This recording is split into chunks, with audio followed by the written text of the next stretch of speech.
What is going on, everybody? I am the FDGURU, bringing to you guys a Friday NBA edition of my DFS podcast.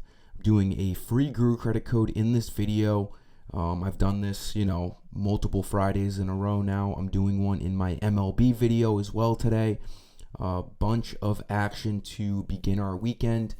In a bit of a slump, but it's okay. We always bounce back. We actually ended up cashing the GPP last night. These NBA games have been wildly unpredictable. That Celtics and Cavs game, the Cavs blowing out Boston, really reminds us of what the Heat did to the Celtics in Game 2 in Boston. And then the Celtics figured it out. So we'll have to see what happens. Really weird night last night, but we did get away with the GPP lineup. As usual, 5 plays in this video. We have a few questionable guys, but it really shouldn't be an issue.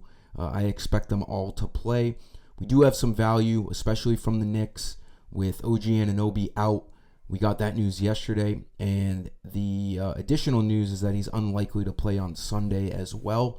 So we'll get right into things. I'll give you guys the credit code after the first couple of my plays as usual.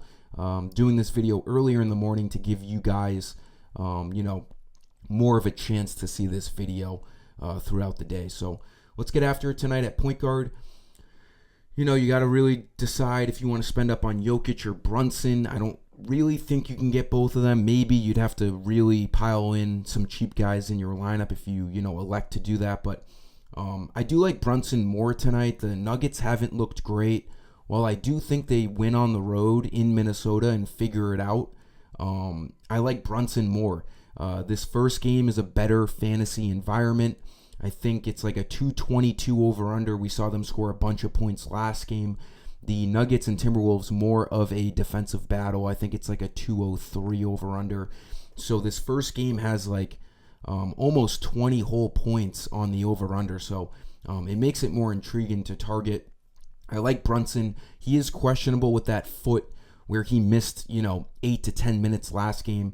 The reason why I think he's okay, unless, there's been some bad swelling, he was able to come out in the second half and play the entire second half. Only played 32 minutes because he missed, a huge portion of that second quarter. He almost still hit value. The guy was an absolute stud. The whole reason why they were able to come back, they were down, I think 10 points. In that second half, and they came back and won. So Brunson, they need him. The Knicks know that. He is, I don't even want to say arguably. I think he has been the best player in the entire playoffs. You could maybe look at Anthony Edwards as well. But Brunson's been an absolute stud. I don't think anyone was expecting this from him. 10,800, his price is up, but for good reason. He's got, 55 projection, 55 fantasy point projection, and then he's got, mid to high 60s upside. I like him in this matchup against the Pacers. He looks like a good guy to spend up on. And then, even though he's questionable, it is the first game of the slate, so if by some wild reason he can't play tonight, we'll have to obviously get to other Knicks in our lineups. But I do expect him to play. They're going to be able to give him treatment and stuff. The fact he was able to play that whole second half tells me that he should be good to go tonight with that foot injury. Shooting guard, I like getting to Pacers value. These guys have dropped a little bit, and they are, solidified as the starters, playing a bunch of minutes. Andrewnard can play point guard and shooting guard, will be a huge piece in my lineups tonight. 4,500 is a good price. Needs, anywhere around 20 fantasy points. Will feel good on him. He's been right around there the entire playoffs. We know he's going to play anywhere from 26 to 36 minutes, I guess. And he looks good. I mean, the fact that he's starting, he's pretty cemented in their offense. He's not afraid to take shots. He's just a guy that, he was 5,000 before. Now he's 4,500. Looks really good. I really don't think he needed a price decrease, but we got it at 4,500. So he looks like one of the best, if not the best, sub $5,000 value piece on tonight's slate. For that Guru credit code, go to my website, hit the shop tab, go over to where you purchase all of these Guru credits. I post main slate DFS for FanDuel and DraftKings on my website. You got to be signed in for this code to work. There is a little coupon bar here. Type in the date, May 10, all caps, NBA. May 10, NBA. You'll get 10 credits when you hit apply coupon, and the credits will automatically go into your balance after a couple of seconds. All I ask is that you like this video, subscribe, and put on my alerts so you don't miss any future videos. I usually do videos every weekday for you guys talking about FanDuel DFS slates. Small forward, sticking with the Pacers, cheap guys. We saw Aaron Nesmith drop below 5K. Just like Nembhard, they're in very, very similar spots. They start. They see a good portion of minutes. We can expect him to play anywhere 30-plus minutes tonight. Not super involved. He wasn't great last game, but he can always run into steals. He can get pretty active on the defensive end, and he just needs to hit a couple of open threes.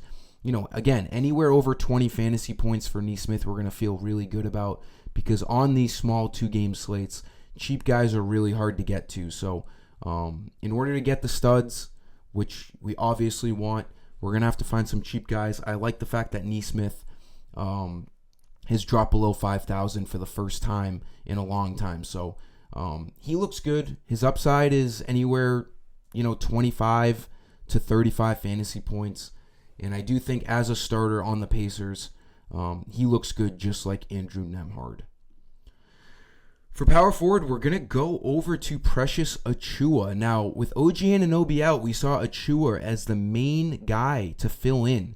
We know with Thibodeau, he doesn't like to play an expanded rotation. It's going to be Achiuwa, Miles McBride. Those are probably the only two guys that see extra run. And I think Achiuwa is the guy. He didn't play well, but he played 28 minutes. He played way more than Miles McBride. It looked like Thibodeau liked going with the big guys. They are without Mitchell Robinson, so Isaiah Hartenstein needs some help in the front court. And when he's on the court, he's going to have a better chance of, getting things, because when McBride's out there, he's competing with Jalen Brunson, and we all know the usage is going to go to Brunson there. Achiuwa, as a big guy, it's always better to pick cheap big guys, because they can still come into rebounds, blocks, steals. They don't need to have the ball in their hands to get fantasy points, whereas Miles McBride does. You could still go to McBride if he ends up hitting threes and playing well. He'll play more minutes than Achiuwa. It's more of a hot hand approach, but the fact that they both didn't play that well, and Achiuwa played way more minutes, tells me that Achiuwa has the advantage here. I don't know what the starting lineup's going to be tonight. Again, we'll get that news before lock. It could be McBride. I don't know, but it looks like they're still going to play like a 6-man rotation with OG out. It will be Achiuwa off the bench if McBride starts, and then vice versa. Either way, there is value to go around.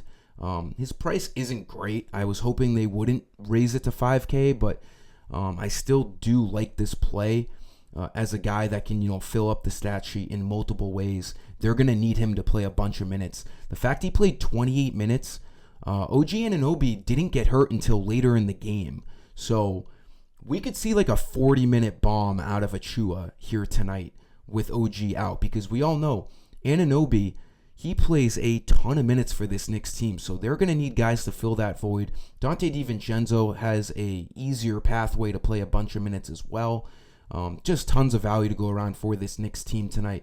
We don't usually see, value in the playoffs, because guys can usually play through injuries, but not tonight. Anunoby looked like he hurt his hamstring pretty bad. So I do like Achiuwa. And then for center, we're just going to go to Isaiah Hartenstein. 7K, his price went up for good reason, but not high enough. He should probably be like an 8K player. Minutes have always been a problem with Hartenstein and picking him, because Mitchell Robinson could always play well.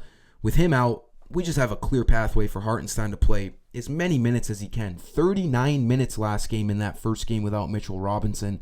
He'll probably play a very similar workload tonight. He looked great. 2 assists away from a triple-double, 14, 12, and 8.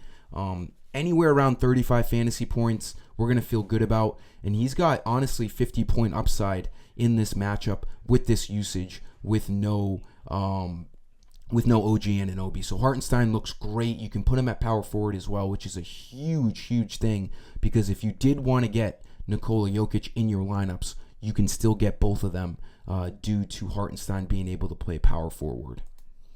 That'll do it for this video, guys. Give it a like. I appreciate you guys for stopping by. Let's have a nice Friday. I hope you guys enjoy your weekend. And don't miss my MLB video later with free credits as well. Let's get it here tonight. Until next time, I am the FD Guru. Peace.